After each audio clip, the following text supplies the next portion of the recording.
Hi friends, आज हम पर्यावरण और पारिस्थितिकी का एक बहुत ही इंपॉर्टेंट टॉपिक का नाम है हमारे भारत के राष्ट्रीय उद्यान मतलब famous national parks of India के बारे में काफी डिटेल से चर्चा करेंगे। आप हमारे साथ बने रहिए ताकि आपको इसके बारे में जानकारी हो सके। तो शुरुआत करते हैं आज का टॉपिक, भारत के राष्ट्रीय उद्यान।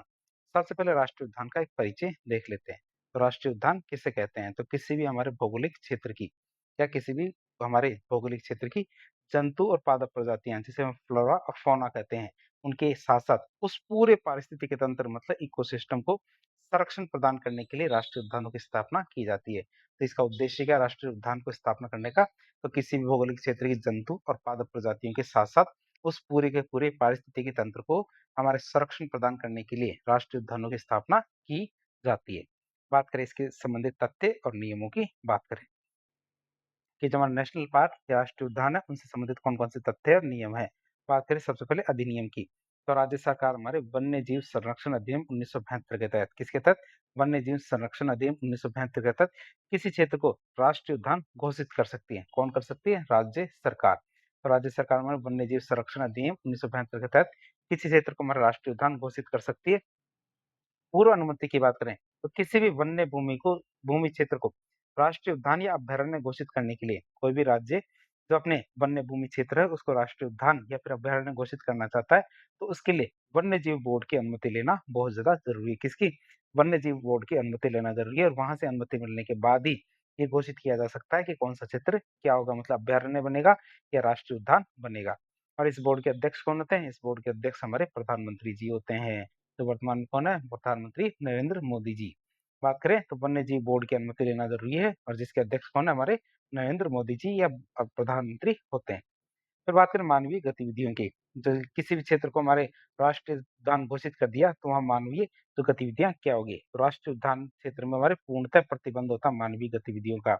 और यहाँ केवल शिक्षा, अनुसंधान और पर्यटन, इन चीजों को छोड़ के तीन चीजें, शिक्षा मतलब एजुकेशन, अनुसंधान मतलब रिसर्च और पर्यटन मतलब टूरिज्म, तो इन तीनों को छोड़ के अन्य किसी भी प्रकार की मानवीय गतिविधियां जैसे हमारी चराई है, कटाई है, आवास है, इनमें से किसी भी चीज की अनुमति नहीं होगी। बात करें वर्तमान की, तो वर्तमान में भारत में कुल 107 राष्ट्रीय उद्यान है। कितने? 107 राष्ट्रीय उद्यान है। बात करें भारत की, तो भारत के प्रमुख राष्ट्रीय उद्यान और उनकी विशेषताओं की बात करें। क्या भारत के राष्ट्रीय उद्यान कौन-कौन से हैं और उनकी विशेषताओं की बात करें, तो हम सबकी तो बात नहीं करेंगे, केवल 45 जो प्रमुख राष्ट्रीय उद्यान है, उनकी सूची आपके सामने पेश करते हैं, जो प्रमुख है, क्योंकि सबके बारे में जानना ज़रूरी नहीं है। सबसे पहले हम लद्दाख और जम्मू-कश्मीर की बात करेंगे, वहाँ पे कौन-कौन से राष्ट्रीय उद्यान है। इसमें पहला आता है हमारा लद्दाख का हेमिस हाई राष्ट्रीय उद्यान। कौन-सा? हेमिस हाई राष्ट्रीय उद्यान। ये क्षेत्रफल की दृष्टि से देखें तो भारत का सबसे बड़ा राष्ट्रीय उद्यान है। ये हमारे क्या क्षेत्रफल की दृष्टि से भारत का सबसे बड़ा राष्ट्रीय उद्यान है। दूसरा आता है हमारा कौन-सा? किश्तवाड़ राष्ट्रीय उद्यान। कौन-सा? किश्तवाड़ राष्ट्रीय उद्यान। ये हमारे कहाँ? कश्मीर के अंदर है। तीसरा आता है हमारा कौन-सा? दच्छीग्राम राष्ट्रीय उद्यान, जो हमारे क्या? कश्मीर में है। कश्मीर में हमारे दच्छीग्राम राष्ट्रीय उद्यान है और ये हमारे कश्मीरी स्टेक इसके लिए विश्व प्रसिद्ध है। किसके लिए? कश्मीरी स्टेक के लिए विश्व प्रसिद्ध है। अब कश्मीरी स्टेक की बात करें तो कश्मीरी स्टेक को हंगुल के नाम से जाना जाता है। क्या? कश्मीरी स्टेक को हमारे किस नाम से जाना जाता है? हंगुल के नाम से जाना जाता है। चौथा आता है हमारा कौन-सा? सलीम अली राष्ट्रीय उद्यान। कौन-सा? सलीम अली राष्ट्रीय उद्यान, जो कहाँ पड़ता है? कश्मीर में पड़ता है। सलीम अली राष्ट्रीय उद्यान कहाँ पड़ता है? कश्मीर में पड़ता है। तो हमने कश्मीर और लद्दाख इनके हमारे राष्ट्रीय उद्यानों के बारे में देखा। अब बात करेंगे उत्तराखंड के, जिसमें आता है 5वें नंबर पे हमारे कौन? जिम कॉर्बेट राष्ट्रीय उद्यान। वैसे क्रम की कोई खास बात नहीं है, क्यों? क्योंकि हम सभी के बारे में तो पढ़ेंगे नहीं और ये हमारे वैसे ये राज्य के हिसाब से है, छोटे से। बात करें जिम कॉर्बेट राष्ट्रीय उद्यान, तो भारत और उत्तराखंड का पहला राष्ट्रीय उद्यान था। बात करें इसकी, तो इसे हमारे 1936 में राष्ट्रीय उद्यान घोषित किया गया था। तब इसका नाम हेली नेशनल पार्क था। क्या था? हेली नेशनल पार्क था जब इसे घोषित किया गया था। फिर बात करें नंदा देवी राष्ट्रीय उद्यान। किसकी? नंदा देवी राष्ट्रीय उद्यान की बात करें। फिर आता है गंगोत्री राष्ट्रीय उद्यान। फिर फूलों की घाटी राष्ट्रीय उद्यान। चित्र में आप देख सकते हैं फूलों की घाटी राष्ट्रीय उद्यान की कि क्या सुंदर घटा बिखर रही है। फिर आता है राजाजी राष्ट्रीय उद्यान। फिर आता है हमारा कौन सा? गोविंद पशु विहार राष्ट्रीय उद्यान। कौन सा? गोविंद पशु विहार राष्ट्रीय उद्यान आता है 10वें नंबर पे। तो हमने उत्तराखंड के राष्ट्रीय उद्यान के बारे में देखा। अब बात करें पूर्वोत्तर भारत की, मतलब हमारे असम, मणिपुर, अरुणाचल, सिक्किम, इनके राष्ट्रीय उद्यानों की बात करेंगे। एक आता है हमारा काजीरंगा राष्ट्रीय उद्यान, जो कहाँ पड़ता है? असम के अंदर। तो ये हमारे एक सींग वाले गैंडे के लिए पूरी दुनिया में प्रसिद्ध है। किसके लिए?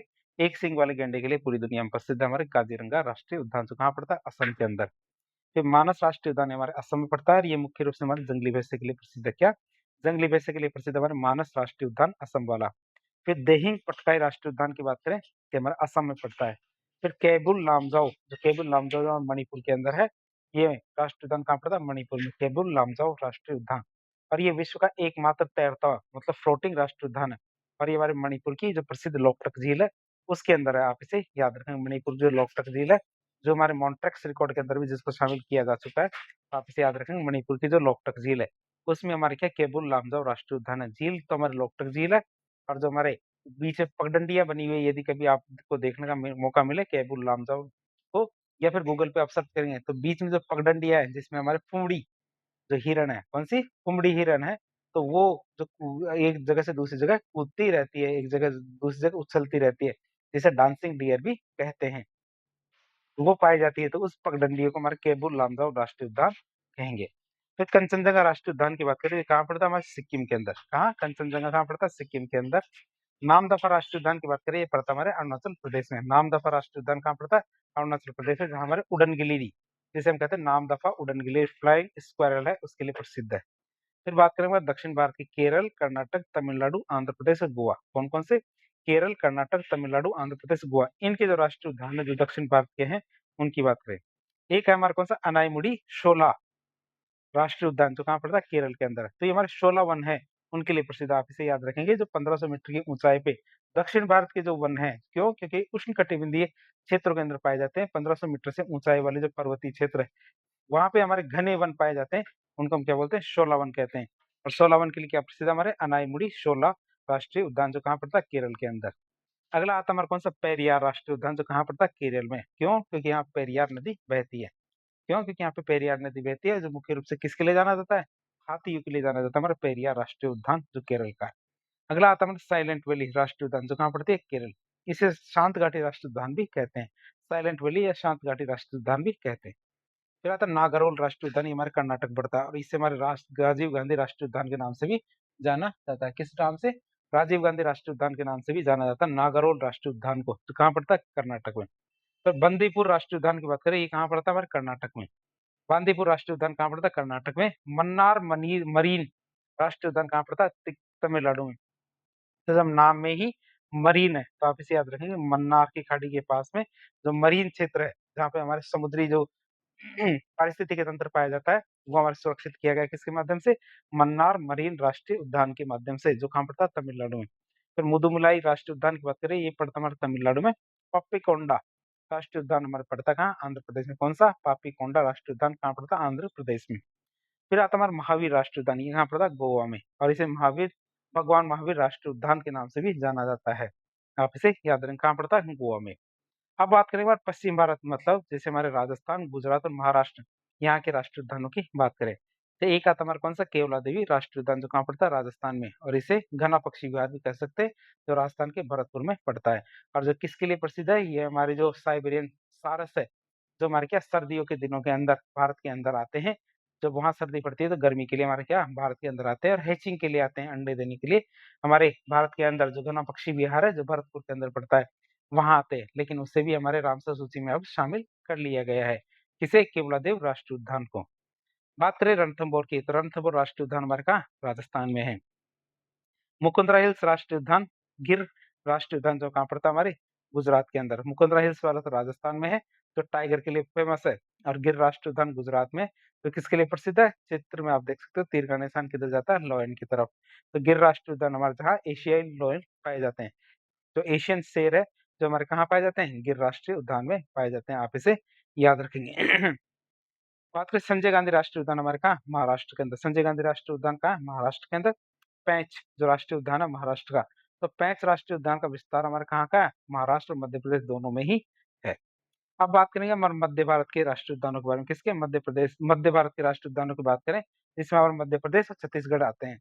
बात करें मध्य प्रदेश की, तो मध्य प्रदेश में भारत के सबसे अधिक राष्ट्रीय उद्यान है। कहाँ? मध्य प्रदेश में भारत के सबसे अधिक राष्ट्रीय उद्यान है, जिनमें आता है हमारा कौन सा? कान्हा राष्ट्रीय उद्यान मध्य प्रदेश का, माधव राष्ट्रीय उद्यान मध्य प्रदेश का, बांधव राष्ट्रीय उद्यान मध्य प्रदेश का, जो किसके लिए जाना जाता है? तीर में आप देख सकते हो, माधवगढ़ जो बांधवगढ़ राष्ट्रीय उद्यान है, ये हमारे क्या? टाइगर के लिए फेमस है।